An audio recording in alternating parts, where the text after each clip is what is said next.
Who's taking the fear out of buying a used car? Stevenson. Stevenson Mazda Kia on Market Street. Get a lifetime warranty on 200 used cars, trucks, and SUVs, imports and domestics. Why buy anywhere else? Stevenson Mazda Kia.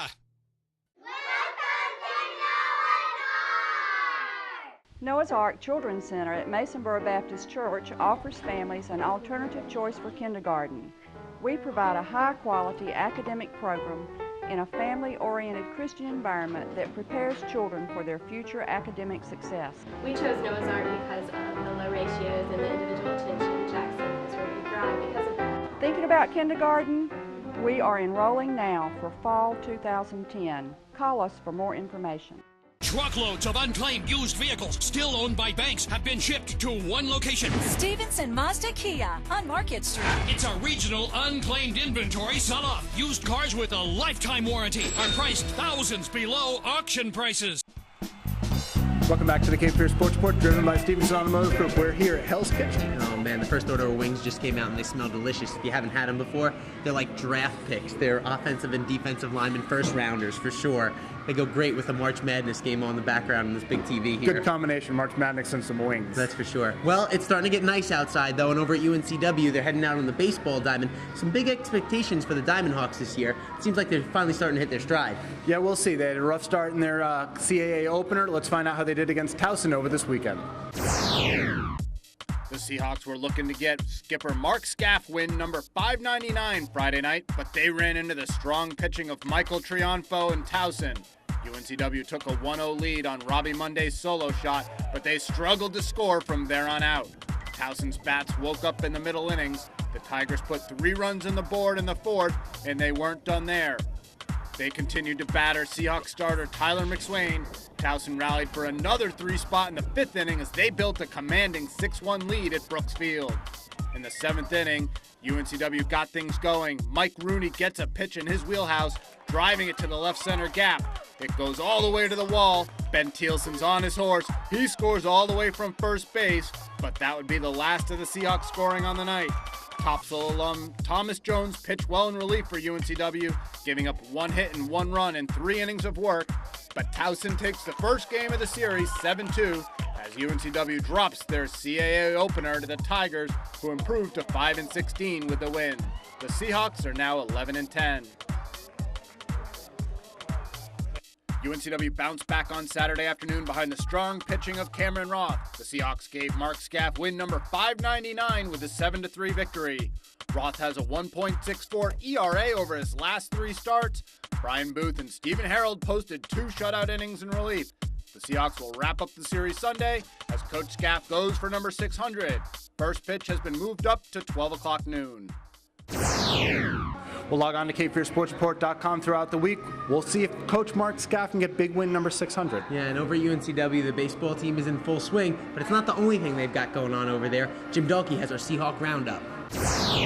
Let's take a look at some news and notes from around campus, starting with the biggest news, the search for a men's basketball coach. Athletic Director Kelly Mertens wrote a letter to Seahawk fans on UNCWSports.com about how the search is coming along. A section of the letter said the following: "This is a complex process we're taking very seriously. You should know we've been working diligently to review credentials and communicate with those candidates and their references as a part of the process." Mertens said the decision should come in the very near future, and reports say the coach should be hired no later than the Final Four. CapeFearSportsReport.com will have all the information as news breaks. The women's tennis team has put together a nice 4-game win streak, with wins over Miami of Ohio, UNC Greensboro, Drexel, and Delaware. The Seahawks are now 11-5 overall and 2-2 in conference. The Hawks will next be home Thursday against Binghamton. Kinsuk Sharma and Max Hirsch have been named Colonial Athletic Association Men's Tennis Double Team of the Week after UNCW picked up 3 victories over non-conference opponents. The two went 3-0 last week over Samford, Drake, and New Orleans. The Hawks are now 10-4 in the year and ranked 75th nationally. You can check out 3 different UNCW teams in action this week. On Thursday, women's tennis faces Binghamton. On Friday, baseball brings George Mason into town. And Saturday, track and field hosts the Beach's first Mounds meet, where UNCW and ECU will team up to face UNC Asheville and App State. And as always, check out CapeFearSportsReport.com for all your latest updates on Seahawk athletics. So that's a look at the action that's going on right now. Jim Dahlke has a little bit of a look at a rewind. It was a tough season for the basketball team with the dismissal of Benny Moss, coaching up in the air. Yeah, definitely a busy winter for the sports over at UNCW. Jim Dahlke takes a look back.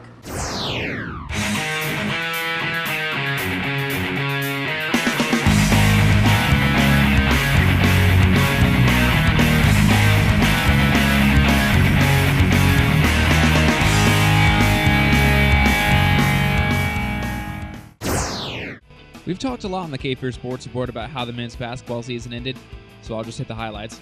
9 wins, 22 losses, 16 turnovers a game, and oh yeah, there's a search for a new head basketball coach. But there may be another team on campus that's looking for a new coach next year. Ann Hancock finished out her current contract with UNCW and has yet to be offered a new deal by athletic director Kelly Mertens. The Lady Seahawks didn't have the year they expected, finishing 9th in the conference. In the preseason, the Seahawks were picked to finish 6th, and in 2009, the Seahawks finished 5th. The Seahawks did win one game in their conference tournament, but lost to James Madison in the quarterfinals. The Seahawks ended their season 12-19 with a 6-12 record in conference. The men's swimming and diving team had yet another stellar year at UNCW. The Seahawks won another CAA championship this year, which makes 9 in a row. The Seahawks have now tied James Madison for the most swimming and diving championships in the history of the CAA, and head coach Dave Allen won his 7th CAA Coach of the Year award. Senior Rob Anderson was selected to represent UNCW in the NCAA Swimming Championships. He will be performing in Columbus, Ohio this weekend. He will be swimming both the 50-meter freestyle and the 100-meter backstroke. For the year, the Seahawks finished 8-2, 5-0 in conference. The women's swimming and diving team had a fine year in their own right. The Lady Seahawks left the CAA tournament with a 2nd-place finish behind Towson. They were dominant all year at the UNCW Natatorium, but unfortunately couldn't capture their 4th conference championship. It's been 5 years since both the men and women won the title the same season. The stellar performer for the Seahawks all year has been Caitlin Kersteyer, who was named the first women's swimmer in the history of the program to make the NCAA Swimming Championships. The tournament took place last weekend in Purdue, and Kersteyer finished 45th in the 100 freestyle, 32nd in the 100 butterfly, and 39th in the 50 freestyle. So congratulations to Kersteyer and the rest of the Seahawks, who finished 11-3 and 4-1 in conference. Well, coming up on the Cape Fear Sports Report, we've got plenty of high school action that we need to catch you updated on. And the city's trying to add some park space by buying a golf course. We're going to find out what the deal is with Inland Greens. You're watching the Cape Fear Sports Report, driven by the Stevenson Automotive Group.